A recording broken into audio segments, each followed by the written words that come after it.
Deuxième partie de ce cours sur l'anatomie et la physiologie sinusienne, la physiologie justement. Alors, quels sont les différents rôles des sinus maxillaires? Le premier des rôles est l'allègement du massif facial. Deuxième rôle, dans la phonation, il permet la résonance de la voix et de la prononciation de certains phonèmes. Il va avoir un rôle dans l'humidification et le réchauffement de l'air inspiré. Le sinus maxillaire est aussi un moteur important de la morphogénèse du massif facial chez l'enfant. Et enfin, il a un rôle de protection, avec d'ailleurs l'ensemble des sinus paranasaux, protection des organes sensoriels et de la base du crâne par leur pneumatisation et en cas notamment de traumatisme facial.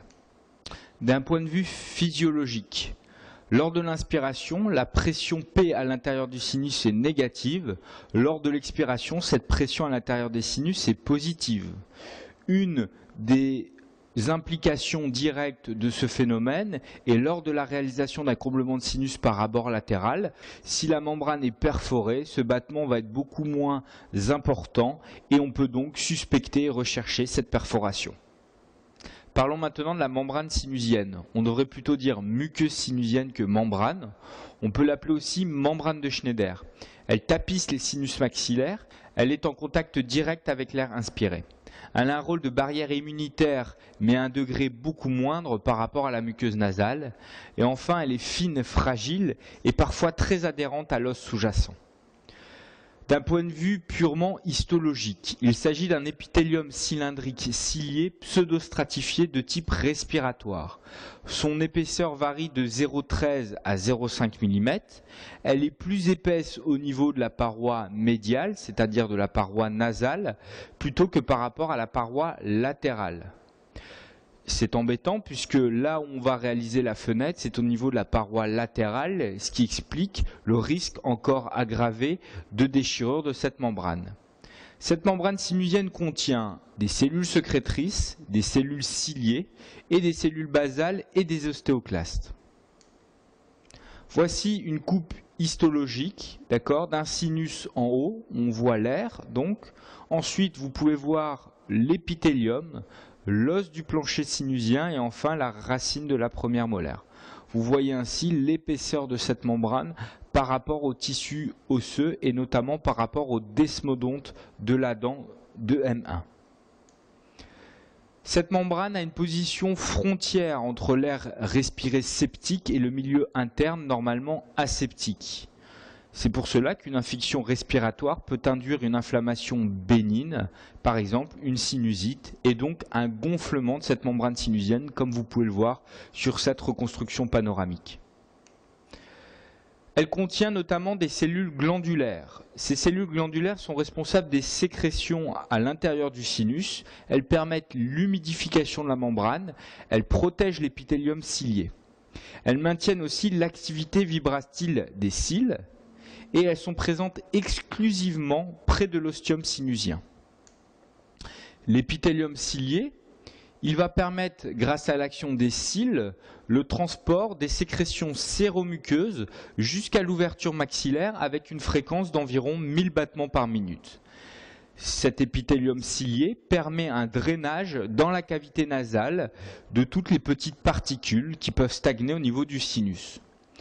Ce qu'il faut comprendre, c'est que le transport de ces impuretés est limité aux sécrétions et aux petites particules étrangères, c'est-à-dire des particules de petite taille. Le transport, notamment de fragments dentaires résiduels, est impossible. Et vous comprenez donc qu'un apex dentaire, un implant ou même du matériau de comblement qui passe à l'intérieur du sinus ne pourra pas être retiré du sinus par l'action de ces cils. Il va donc stagner, créer une inflammation de la muqueuse sinusienne et donc une sinusite par problème de drainage du sinus. Voilà le type d'image que l'on peut retrouver au niveau d'un sinus infecté. Et vous comprenez que la tolérance sinusienne au corps étranger est fonction du corps étranger lui-même.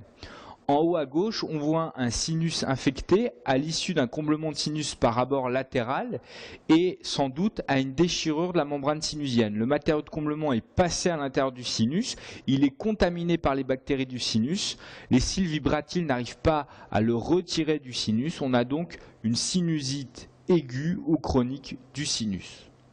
En bas à gauche, vous voyez un résidu de pâte dentaire qui crée une opacité du sinus, ce que l'on appelle une aspergillose sinusienne, que nous verrons dans la troisième partie de ce chapitre.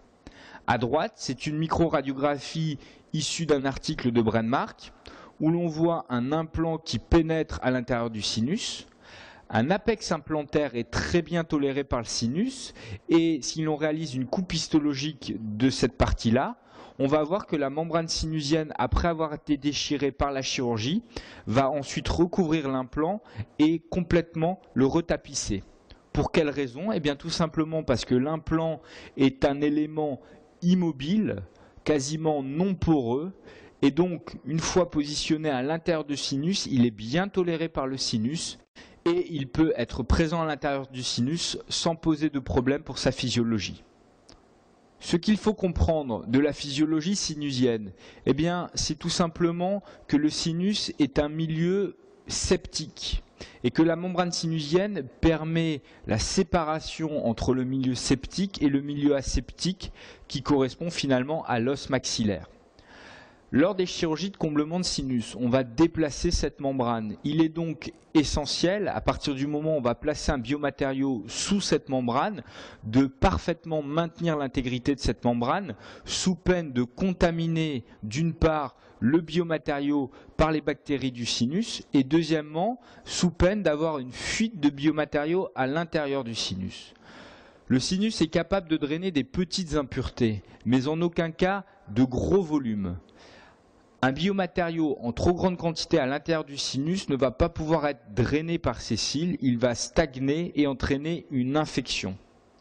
Le traitement de cette infection, nous allons le voir, est souvent un traitement local de drainage, mais souvent chirurgical.